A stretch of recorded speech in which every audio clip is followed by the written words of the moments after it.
Hello बच्चों, कैसे हैं आप लोग।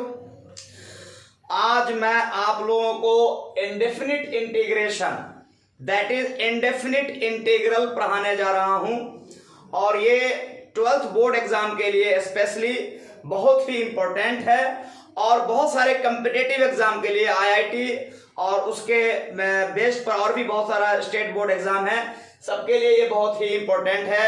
बिहार बोर्ड, सीबीएसई बोर्ड, सभी के लिए ये बहुत इंपॉर्टेंट टॉपिक है। तो चलिए हम आपको इंडेफिनिट इंटीग्रेशन क्या है इसको बेसिक से उठाते हुए यानी बेस से उठाते हुए मैं आपको कंप्लीट रिवाइज कराऊंगा कि इंडेफिनिट इंटीग्रेशन कैसे सॉल्व करें, उससे जो प्रॉब्लम बेस्ड होगा उसको कैसे सॉल्व करें। तो चलिए हम सबसे पहले इसका इंट्रोडक्शन देते हैं। हम लोगों ने 12th क्लास में ही पढ़ा था व्हाट इज डेरिवेटिव या differential coefficient of a function.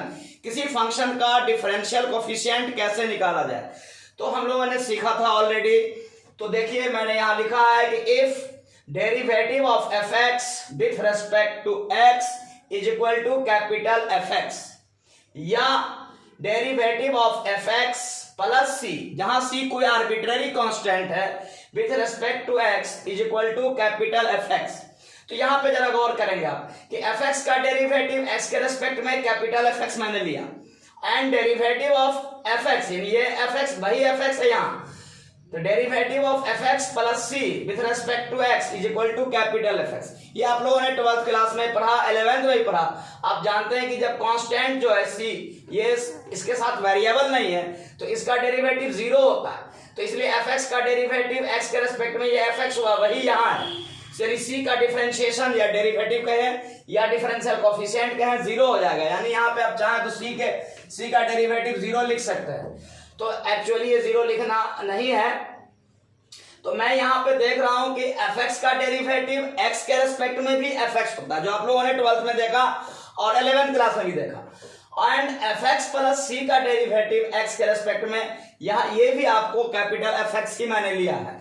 और तो यहाँ पे अब हम लोग क्या कहेंगे, यहाँ से ये डेरिवेटिव यानी डिफरेंशिएशन चैप्टर में हम लोगों ने पढ़ा था, तो मैंने यहाँ पे लिखा देन एंटी डेरिवेटिव और integral of capital f x, यानी इस एफ एक्स का या इस एफ एक्स का, दोनों कैपिटल एफ एक्स है, इस एफ एक्स का या इस एफ एक्स का, तो एंटी डेरिवेटिव यानी ये तो derivative F x small f x का डेरिवेटिव कैपिटल एफ एक्स है, या स्मॉल एफ एक्स प्लस सी का डेरिवेटिव कैपिटल एफ एक्स है। तो कैपिटल एफ एक्स का इंटीग्रल या एंटी डेरिवेटिव, डेरिवेटिव का उल्टा, that is called integral, integration. देखिए वर्ड है इंटीग्रेट, वर्ब वर्ड है, वर्ब है। इंटीग्रेट मींस होता है जोड़ना, इंटीग्रेट से बना इंटीग्रेशन यानी जोड़, और डिफरेंशिएशन जो होता है वो डिफरेंशियल यानी डिफरेंशिएशन का मतलब होता है अवकलन करना, घटाना। डिफरेंशिएट का मतलब होता है घटाना, अंतर करना, तो जस्ट उसका उल्टा वर्ड है। डिफरेंशिएशन का उल्टा होता है, अपोजिट होता है इंटीग्रल। तो हम लोग यहाँ पे इसको मैंने लिखा है कि देन एंटी, अगर एफ एक्स का स्मॉल एफ एक्स का या स्मॉल एफ एक्स प्लस सी का डेरिवेटिव एक्स के रेस्पेक्ट में अगर एफ एक्स होता है तो एंटी डेरिवेटिव या integral of capital f x होगा वो स्मॉल एफ एक्स होगा या small f x plus c होगा। इसका एंटी डेरिवेटिव या इसका इंटीग्रल ये होगा, इसका एंटी डेरिवेटिव या इसका इंटीग्रल ये होगा, तो ये तो दोनों एक ही है। तो हम कह सकते हैं कि एफ एक्स का इंटीग्रल या एफ एक्स का anti derivative small f x होगा या small f of x plus c होगा। एंड इन सिंबल, और इसको यानी एंटी डेरिवेटिव को या इंटीग्रल को सिंबल में हम लोग सिंबॉलिकली ऐसे लिखते हैं, मतलब कि इस dx को हम लोग यहां लगा देते हैं, इसके साथ मल्टीप्लाई कर देते हैं ऐसे, और एफ एक्स dx, और ये इंटीग्रेशन का सिंबल है। ये जो सिंबल आप देख रहे हैं इसको हम लोग हाथी का सूंड कहते हैं, हाथी का ये सूंड है, तो मतलब dx को इधर क्रॉस कर देना है, F x into D x लिखना है और ये हाथी का सूंड लगा देना, ये इंटीग्रल का सिंबल है, या इसको हम एंटी डेरिवेटिव भी कह सकते हैं। तो इस तरीके से एफ एक्स का एंटी डेरिवेटिव एक्स के रेस्पेक्ट में, देखिए यहाँ डी एक्स जो नीचे लिखते हैं इसको भी पढ़ते हैं विथ रेस्पेक्ट टू एक्स, और यहाँ dx प्रोडक्ट में है फंक्शन के, इसको भी पढ़ते हैं विथ रेस्पेक्ट टू x, यानी fx का एंटी डेरिवेटिव या integral with respect to x, x के रेस्पेक्ट में ये fx लिखेंगे या fx प्लस c लिखेंगे। अब ये जो हुआ fx प्लस c, ये आपको fx प्लस c, ये आपको जनरल वैल्यू, यहाँ पे c जो है आपको जनरल वैल्यू देगा आपको, और ये पार्टिकुलर वैल्यू हुआ। क्योंकि c का वैल्यू, c के वैल्यू पर ये डिपेंड करेगा। c का वैल्यू अगर 0 हो जाएगा, जहां c को आर्बिट्रेरी कांस्टेंट करते हैं, यहां मैंने लिख दिया है where c is an arbitrary constant called constant of integration. यहां c आर्बिट्रेरी, कोई भी आर्बिट्रेरी कांस्टेंट है जिसको हम लोग कांस्टेंट ऑफ इंटीग्रेशन कहते हैं। तो fx प्लस c ये जनरल वैल्यू हुआ, इस fx का, कैपिटल fx का जनरल वैल्यू हुआ ये, और ये c आपको इसको फंक्शन को इंडेफिनिट नेचर प्रदान करता है, इसलिए हम इसको इंडेफिनिट इंटीग्रेशन कहते हैं। अगर c का वैल्यू 0 हो जाएगा तो एंटी डेरिवेटिव या integral of this function with respect to x आपको स्मॉल fx केवल होगा, c खत्म हो जाएगा अगर 0 डाल देंगे। तो c का वैल्यू 0 भी हो सकता है और डिफरेंट अदर वैल्यू भी हो सकता है, 1 2 3 -1 -2 कुछ भी हो सकता है।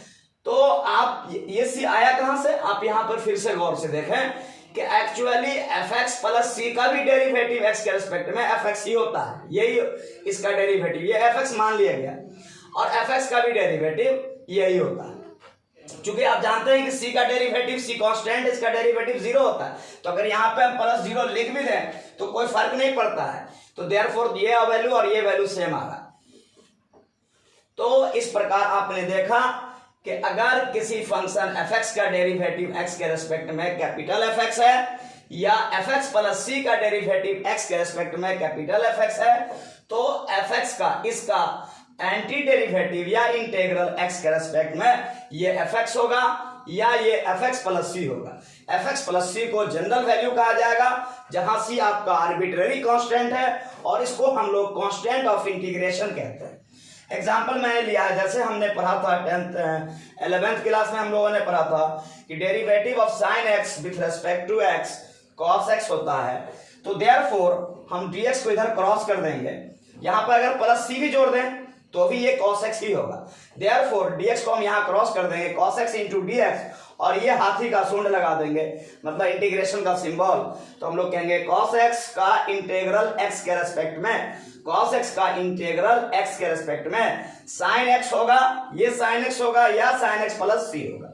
लेकिन हम लोग c देकर लिखेंगे, क्योंकि c जनरल वैल्यू है, ये जनरल वैल्यू शो करता है। c का वैल्यू 0 होगा तो ये sin x केवल हो जाएगा, और c का वैल्यू कुछ और भी हो सकता है, डिफरेंट हो सकता है, क्योंकि ये आर्बिट्रेरी कांस्टेंट है, c का वैल्यू कुछ भी हो सकता है। तो हम लोग c लगाकर याद करेंगे। तो इस प्रकार हम लोग कहेंगे यहाँ पर कि sin x का डेरिवेटिव x के रेस्पेक्ट में cos x हुआ, तो cos x का एंटी डेरिवेटिव या इंटीग्रल x के रेस्पेक्ट में sin x हुआ, और प्लस c हम लोगों को हर फंक्शन में इंडेफिनिट इंटीग्रेशन में देना है। तो ये आपने देखा। जैसे दूसरा एग्जांपल देखिए, हम लोगों ने पढ़ा था आपको 11th क्लास में भी पढ़ा था, 12th में भी, derivative of x to the power 5 with respect to x होता है 5 into x to the power 5 minus 1 मतलब 4। तो इसका डेरिवेटिव x के रिस्पेक्ट में इतना होगा, तो इसका एंटी डेरिवेटिव ये होगा, मतलब anti derivative that is integral of 5 into x to the power 4 with respect to x is equal to x to the power 5। अब ये x टू द पावर 5 कैसे आएगा, तो इस पर हम लोग फार्मूला बनाएंगे, इंटीग्रेशन का फार्मूला देखेंगे अभी, x to the power n के फॉर्म में, उस फार्मूला पर हम बैठा लेंगे। ये 4 है तो 4 प्लस 1 यहाँ 5 हो जाएगा आपको, तो वो हम फार्मूला देखेंगे। लेकिन अभी फिलहाल हम देख रहे हैं एंटी डेरिवेटिव के फॉर्म में, जस्ट इसको इनवर्स प्रोसेस ऑफ डिफरेंशिएशन भी कहते हैं, इनवर्स प्रोसेस ऑफ डिफरेंशिएशन। तो इसका डेरिवेटिव ये हुआ, तो इसका एंटी डेरिवेटिव या इंडेफिनिट इंटीग्रल या सीधे इंटीग्रल कहें, आपको ये x पावर 5 होगा, और x पावर 5 में प्लस c जोड़ देंगे जनरल वैल्यू के लिए, जिसको हम लोग कांस्टेंट ऑफ इंटीग्रेशन कहते हैं। तो ये आपको हमने देखा, ये डिफरेंशिएशन से, इसको मैंने डिफरेंशिएशन डेरिवेटिव के रेस्पेक्ट में मैंने देखा। अब इस पर कुछ रूल्स है और कुछ बेसिक फार्मूला है जो हमने डिफरेंशिएशन में जो देखा था बेसिक फार्मूला, उस बेसिक फार्मूला का जस्ट हम लोग अब हम इंटीग्रेशन के रेस्पेक्ट में देखेंगे इसका एंटी डेरिवेटिव का बेसिक फार्मूला क्या है। तो हम इसको जस्ट इरेज करते हैं और फिर देखते हैं।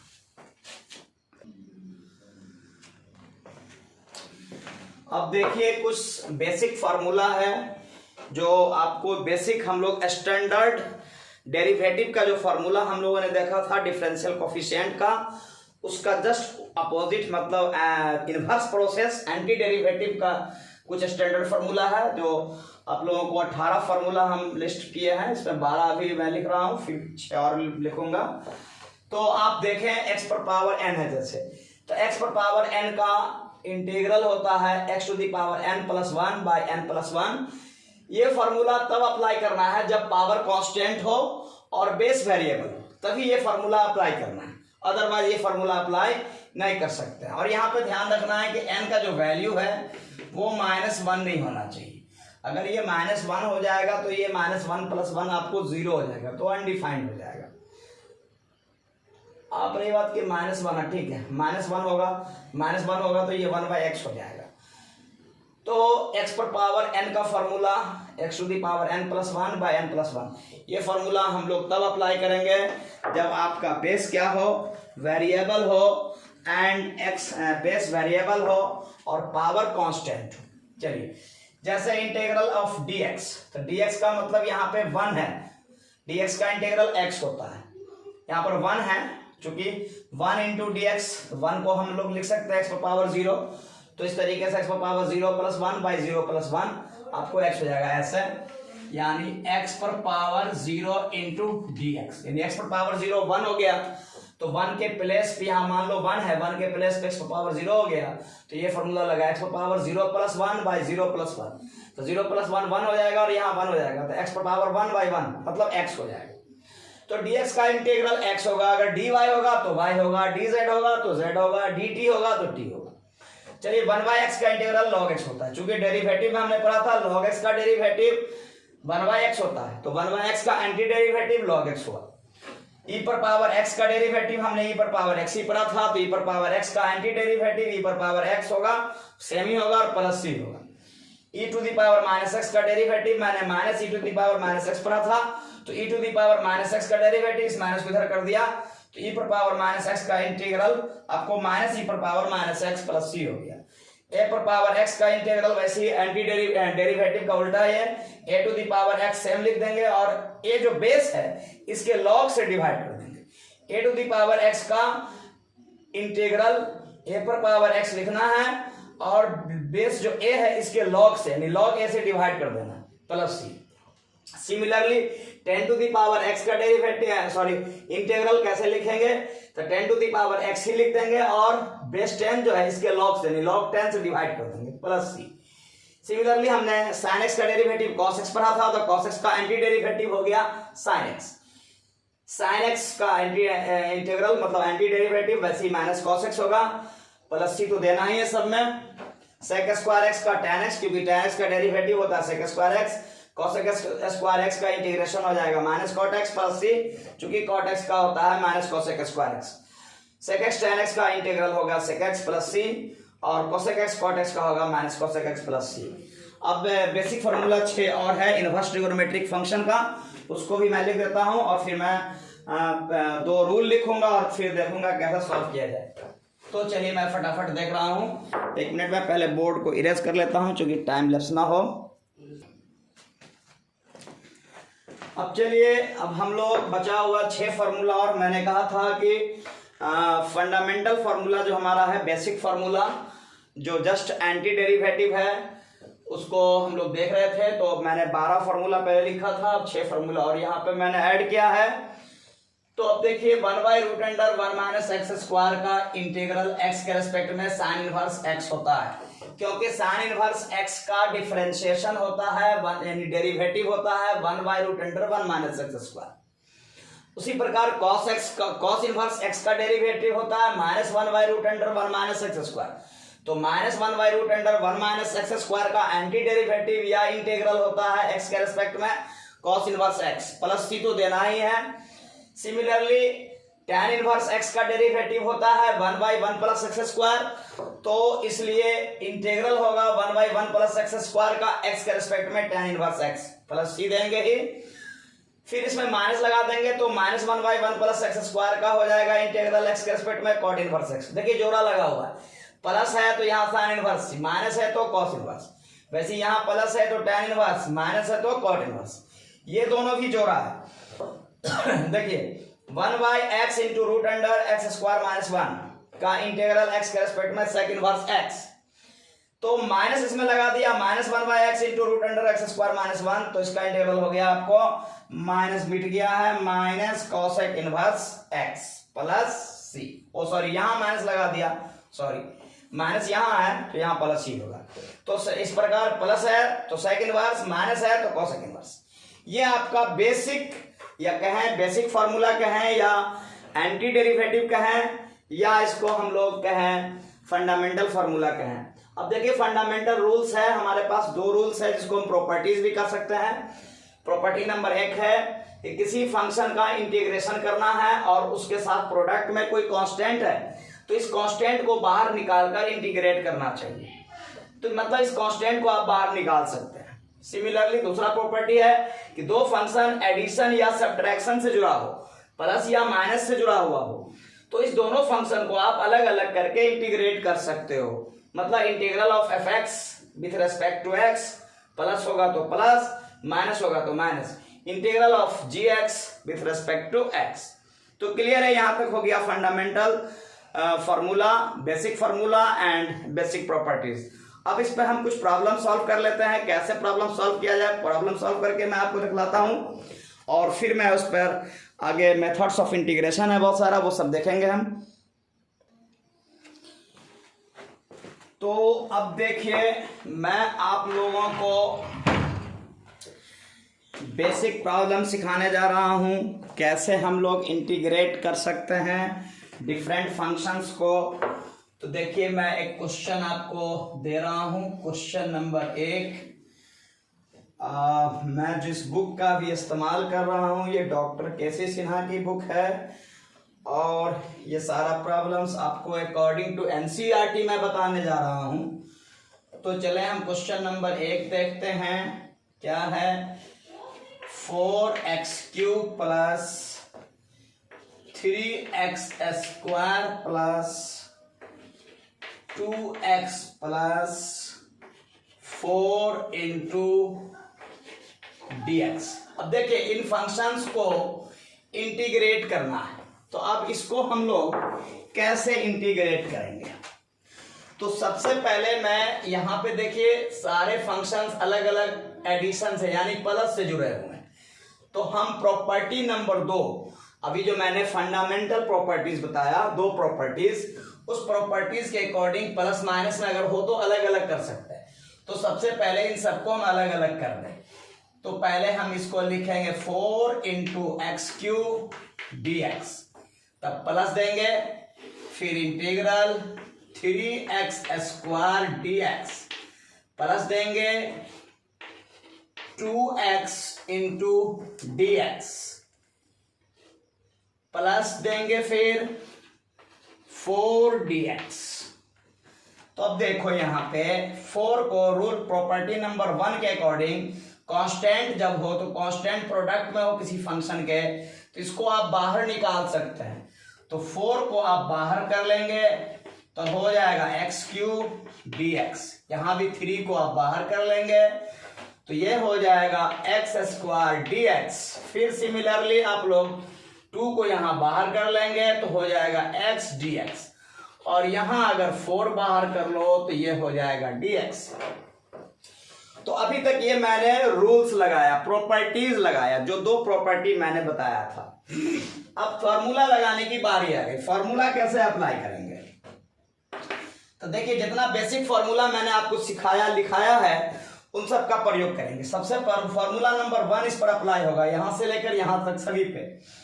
जैसे 4 into x to the power n है, समझिए ये कांस्टेंट है। हमने कहा था कि x पर पावर n हो, जहां n कांस्टेंट हो, पावर अब बेस वेरिएबल, तो फॉर्मूला होगा x to the power n plus 1 यानी 3 + 1 by 3 plus 1 plus 3 into x to the power 2 plus 1 by 2 plus 1 plus 2 into x to the power देखिए 1 है तो 1 प्लस 1 बाई 1 प्लस 1 4 इंटू और dx का इंटीग्रल मैंने बताया था x प्लस सी dx हो तो x हो जाएगा dy अगर हो तो y हो जाएगा dt हो तो t हो जाएगा एंड सो ऑन। तो अब यहां देखो इसको आप कैलकुलेट कर दो इंटीग्रेशन का काम हो गया। अब चाहे तुम यहां पे छोड़ सकते हैं अब आपको खुद कैलकुलेट करना बट मैं कर देता हूं सजा देता हूं 3 प्लस 1 4 हो गया बाई ये 4 हुआ प्लस 3 बाई 3 ये 2 प्लस 1 3 हो जाएगा 3 by 3 into x to the power 3 plus 2 into x to the power 2 by 2 plus 4x plus c ये 3 3 आपका कैंसिल 2 2 कैंसिल 4 4 भी कैंसिल तो x to the power 4 plus x to the power 3 plus x to the power 2 plus 4x plus c. तो ऐसे हम लोग integrate करेंगे simply कोई प्रॉब्लम नहीं आप लोगों को। चलिए मैं फिर आपको अगला क्वेश्चन दिखलाता हूं।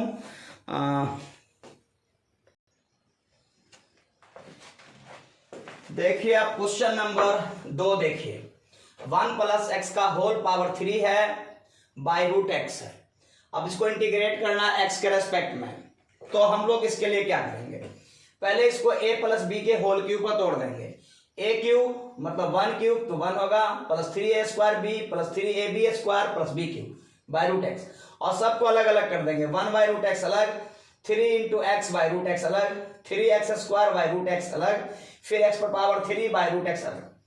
अब देखिए रूट का मतलब हाफ पावर होता है ये हाफ ऊपर जाएगा तो x पर पावर माइनस हाफ हो गया 3 इंटू 1 में से इसका हाफ पावर घटा देंगे तो x to the power 1 minus half plus 3 into 2 में से इसका हाफ पावर घटा देंगे तो 3 into x to the power 2 minus half फिर 3 पावर में से इसका हाफ पावर घटा देंगे रूट का मतलब हाफ पावर होता है तो x to the power 3 minus half dx। अब इसको सबको हम अलग अलग करेंगे चलिए अलग अलग करते हैं x to the power minus half dx अलग 3 बाहर करते हुए 3 कांस्टेंट है प्रोडक्ट में है एक्स टू दी पावर 1 में से हाफ घटाएंगे हाफ dx अलग प्लस इसमें भी 3 बाहर कर लिया एक्स टू दी पावर घटाएंगे इसमें से 2 2 या 4 minus 1 3 by 2 3 by x to the power 3 by 2 dx अलग कर दिया plus x to the power 3 minus half करेंगे 2 3 या 6 6 minus 1 5 by 2 x to the power 5 by 2 dx।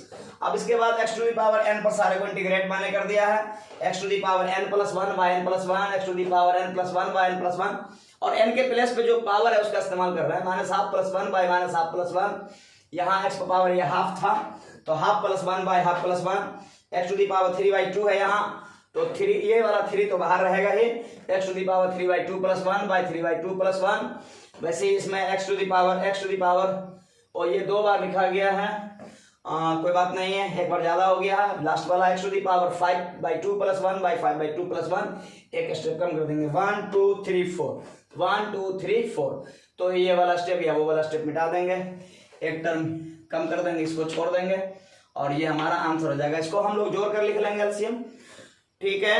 तो ऐसे हम लोग सॉल्व करेंगे। अब हम क्वेश्चन कुछ और देख रहे हैं इसके अलावा देखिए हम क्वेश्चन नंबर 3 देख रहे हैं integration of sine cube x plus cos cube x by sine square x into cos square x dx। अब इसको कैसे इंटीग्रेट करेंगे तो अब देखिए बहुत इजी है जस्ट पहले हम इसको अलग अलग कर देते हैं। ये एनसीईआरटी का क्वेश्चन है पहला लेसन का 7.1 का एनसीईआरटी का पहला लेसन है 7.1। तो देखिए इसको हम लोग कैसे इंटीग्रेट करेंगे जस्ट पहले अलग अलग करते इतना बाय इतना तो होगा sine cube x by sine square x into cos square x plus चाहे तो dx के साथ अलग कर दीजिए क्योंकि बीच में प्लस है plus cos cube x by sine square x into cos square x dx। अब देखिए साइन स्क्वायर है, 2 पावर कटेगा, यहाँ कॉस स्क्वायर है तो कॉस स्क्वायर का 2 पावर कैंसिल हो जाएगा, तो हमको बचेगा क्या, 1 साइन, और यहाँ कॉस स्क्वायर है, 1 साइन बाई कॉस टेन हो जाएगा, और 1 कॉस ऊपर जाकर सेक हो जाएगा, तो ये हो जाएगा sec x into tan x का इंटीग्रेशन प्लस, फिर देखिए 1 cos x by sine x cot x हो जाएगा, और 1 साइन एक्स ऊपर जाकर कॉसेक एक्स हो जाएगा। आप जानते हैं 1 बाई साइन क्या होता है, कॉसेक होता है, इसमें 1 बाई कॉस क्या होता है, सेक होता है, तो cosec x into cot x dx, और सेक एक्स टेन एक्स का इंटीग्रल कितना होता है, सेक एक्स। आप जानते हैं सेक एक्स का डिफरेंशिएशन होता है sec x into tan x, sec x का डेरिवेटिव होता है sec x into tan x, तो sec x into tan x का इंटीग्रल हो गया सेक एक्स। सिमिलरली आप जानते हैं कॉसेक एक्स का इंटीग्रल होता है, कॉसेक एक्स का होता है minus cosec x into cot x, तो cosec x into cot x का इंटीग्रल होगा minus cot x, minus cosec x, sorry minus cosec x. Cosec x का डेरिवेटिव होता है minus cosec x into cot x, तो cosec x into cot x का होगा minus cosec x, और plus constant of integration c आपको दे देना है अपने तरफ से। तो ऐसे हम लोग इंटीग्रेट करते हैं, ये बेसिक तरीका है इंटीग्रेशन का, यानी 7.1 का ये प्रॉब्लम था। हम 7.1 का कुछ और प्रॉब्लम लेकर अभी जस्ट आ रहे हैं। अब हम लोग methods of integration by substitution, मतलब इंटीग्रेशन को मतलब किसी इंटीग्रैंड को इंटीग्रेट करने का बहुत सारा मेथड है हम लोगों के पास, डिफरेंट मेथड्स हम यहाँ पर देखेंगे। अब हम लोग मेथड्स ऑफ इंटीग्रेशन सीखने जा रहे हैं, methods of integration, methods of integration. तो इसमें हम लोग कई मेथड्स देखेंगे, इसमें पहला मेथड्स मैं आपको सिखाने जा रहा हूं, जो फर्स्ट मेथड है methods of integration by substitution, methods of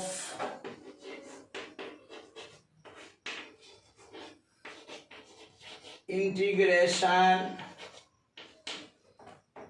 bye substitution, by substitution, substitution,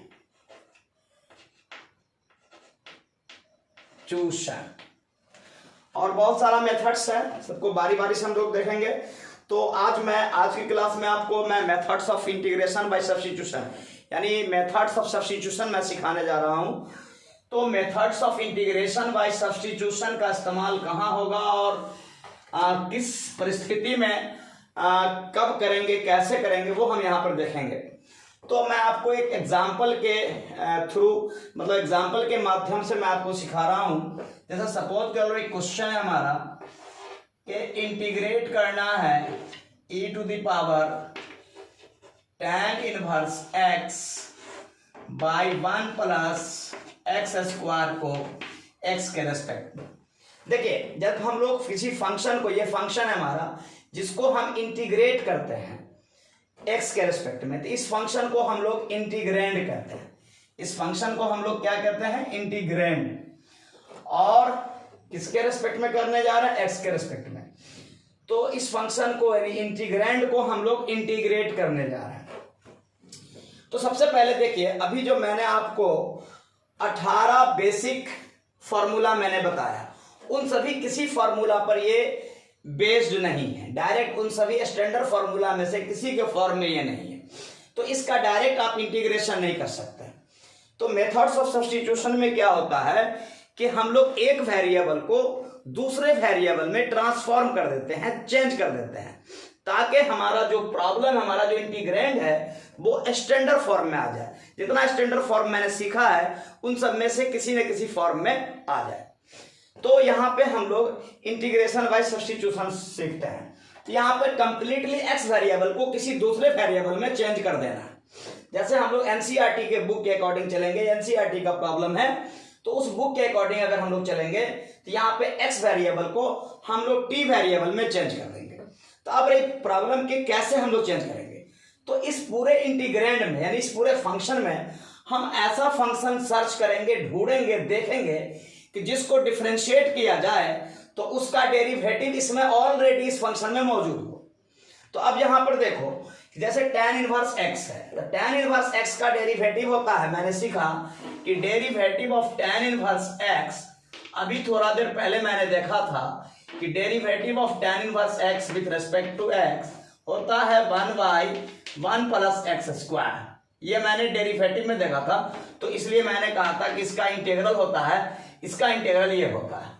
अभी मैंने डेरिवेटिव नहीं देखा था, इंटीग्रल देखा था, लेकिन इसका इंटीग्रल ये होता है तो इसका डेरिवेटिव ये होता है। तो यहाँ पे क्लियर है कि tan इनवर्स x का डेरिवेटिव 1/1 प्लस एक्स स्क्वायर। तो देखिए यहाँ 1 छुपा हुआ है, 1/1 प्लस एक्स स्क्वायर हमारे पास इस इंटीग्रैंड में कहें या इस फंक्शन में मौजूद है ऑलरेडी। तो ऐसे फंक्शन को हम लोग t मान लेंगे या z मान लेंगे या y मान लेंगे, कुछ भी आप मान सकते हैं। तो चलिए हम यहाँ पे एनसीईआरटी के अकॉर्डिंग हम काम करते हैं। यहाँ पर पुट करते हैं हम लोग, put t is equal to tan inverse x, मतलब कि इस मेथड्स ऑफ सब्स्टिट्यूशन में ऐसे वेरिएबल को, ऐसे फंक्शन को आपको सर्च करना है जिसका डेरिवेटिव इसी इंटीग्रैंड के अंदर मौजूद हो। तो मैंने यहाँ पे सर्च किया कि tan इनवर्स x ऐसा फंक्शन है जिसको अगर डिफरेंशिएट किया जाए तो इसका डेरिवेटिव 1/1 प्लस एक्स स्क्वायर होता है, जो ऑलरेडी इस फंक्शन के अंदर, इस इंटीग्रैंड के अंदर मौजूद है। 1 यहाँ हम लोगों को छुपा हुआ है, 1/1 प्लस एक्स स्क्वायर प्रेजेंट है यहाँ। चलिए इस 1 को दिखलाया नहीं जाएगा, तो चलिए फिर इसको हम इसको हम डिफरेंशिएट करते हैं और लिखते हैं dt by d x is equal to derivative of tan inverse x with respect to x, और इसका रिजल्ट लिखेंगे। इसका फॉर्मूला होता है, बेसिक फॉर्मूला हमने पढ़ा है 1/1 प्लस एक्स स्क्वायर।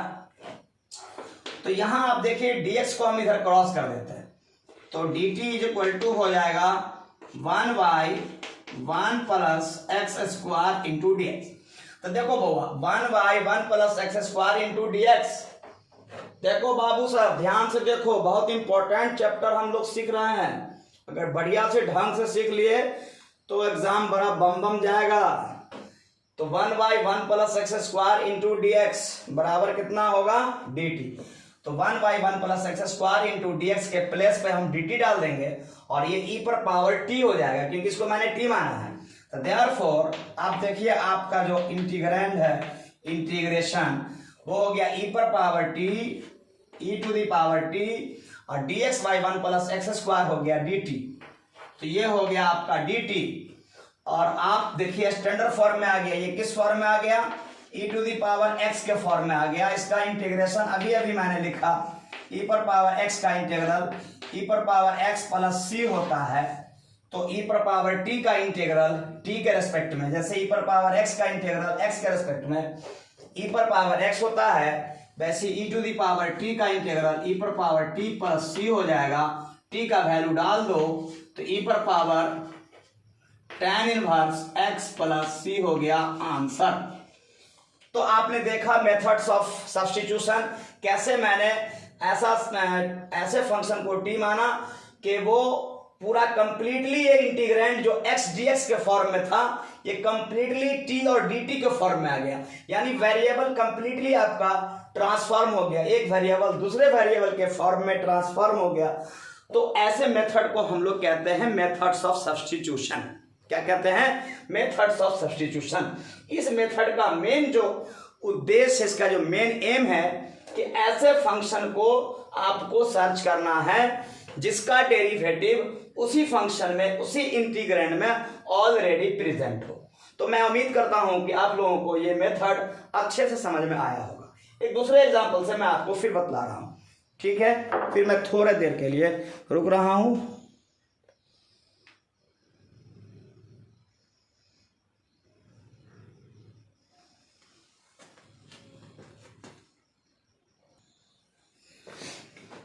अब देखिए एनसीईआरटी एक्सरसाइज 7.2 का क्वेश्चन नंबर आप 2 देखिए। अभी जो मैंने क्वेश्चन सॉल्व किया था वो इसी लेसन का क्वेश्चन नंबर 18 था वो। तो क्वेश्चन नंबर 2 क्या है देखिए, log x whole square by x dx।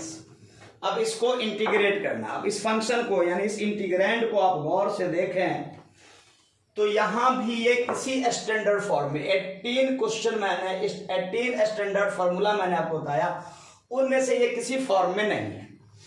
तो अब हम ऐसे फंक्शन को हम मेथड्स ऑफ सब्स्टिट्यूशन करने जा रहे हैं। हम ऐसे फंक्शन को यहाँ पे सर्च करेंगे जिसका डेरिवेटिव यहाँ इसी फंक्शन में इसी इंटीग्रैंड में ऑलरेडी प्रेजेंट हो। तो यहाँ पे क्लियरली हमको दिखलाई पड़ रहा है log x का डेरिवेटिव 1/x होता है। हाँ, ये याद रहे कि अगर आपको डिफरेंशिएशन यानी डेरिवेटिव का फॉर्मूला याद नहीं है तो बहुत मुश्किल होगा, ये मेथड आप नहीं लगा सकते हैं। और ये ऐसा मेथड है कि इसके बिना समझिए कि चैन नहीं है इंटीग्रेशन सॉल्व करने में, लगभग हर जगह इस्तेमाल होता है। तो हम यहाँ पे क्लियर देख रहे हैं कि log x का डेरिवेटिव होता है 1/x, जो 1 यहाँ छुपा हुआ और x यहाँ है। तो हम लोग यहाँ पे पुट करेंगे, पुट t बराबर log x, डिफरेंशिएट करेंगे दोनों तरफ x के रेस्पेक्ट में। तो derivative of log x with respect to x, और आप फॉर्मूला जानते हो 1/x होता है। Therefore dt is equal to हो जाएगा आपका 1/x इंटू dx। ये dx को मैंने इधर क्रॉस कर दिया, तो 1/x इंटू dx कहें या dx/x कहें। तो देयरफॉर i आपका हो जाएगा, i का मतलब इंटीग्रल, log x को आपने t माना है तो t स्क्वायर, और dx/x आपका हो जाएगा dt। तब देखिए ये x dx में प्रॉब्लम था, ये कंप्लीटली t dt में वेरिएबल ही आपका चेंज हो गया। तो ऐसे मेथड्स को ही हम लोग कहते हैं मेथड्स ऑफ सब्स्टिट्यूशन। और इसको आप इंटीग्रेट करेंगे x पर पावर n के फॉर्मूला से, t to the power 2 + 1 by 2 + 1 plus c, यानी t to the power 3/3 plus c। Answer t का वैल्यू डाल दो, log x, तो ये log x का होल पावर 3/3 आंसर हो गया आपका। चलिए इसी लेसन का हम दूसरा प्रॉब्लम अभी मैंने देखा, अब मैं क्वेश्चन नंबर 1 देख रहा हूं। देखिए क्वेश्चन नंबर 1 क्या है आपका, 2x/1 + x², 2x/1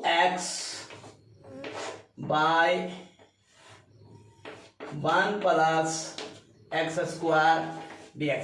ये सब ऑब्जेक्टिव टाइप प्रॉब्लम है। ऑब्जेक्टिव में आपको आ सकता है, वेरी शॉर्ट में आ सकता है।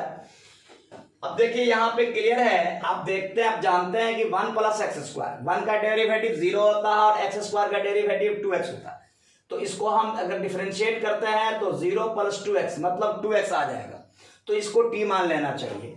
तो यहाँ पे हम पुट करेंगे, put t is equal to 1 + x², तो dt/dx हो जाएगा 0 + x² का डेरिवेटिव लिख दो 2x, यानी 2 × x टू दी पावर 2 - 1, और आप इस dx को इधर क्रॉस कर दो, 0 का कोई वैल्यू नहीं है, ये तो आपका 2x हो गया। तो इस तरीके से implies dt is equal to हो गया 2x × dx। Therefore i is equal to हो गया dt/t। dt/t का मतलब 1/t हुआ, 1/t का डेरिवेटिव t के रेस्पेक्ट में, और आप जानते हो कि 1/x का डेरिवेटिव x के रेस्पेक्ट में log x होता है। तो इसका हो गया log t + c, t का वैल्यू डाल दो, log of 1 + x² + c answer. तो क्लियर है, मैं आशा करता हूं, उम्मीद करता हूं कि आप लोगों को methods of integration by substitution अच्छे से समझ में आया। आप लोग को 7.2 जो हमारा लेसन है, एक्सरसाइज 7.1 एंड 7.2, 7.1 आपका बेसिक लेसन है, 7.2 मेथड्स ऑफ सब्स्टिट्यूशन पर है। इस लेसन को आप लोग सॉल्व करेंगे। मैं उम्मीद करता हूं कि प्रॉब्लम आप लोगों को बनेगा। और अगर नहीं बनेगा तो फिर अगला क्लास में हम लोग बहुत सारा ऑब्जेक्टिव क्वेश्चन इस पर लेकर प्रेजेंट होंगे बहुत जल्दी। तब तक के लिए ठीक है, चल रहा हूँ मैं। Thank you.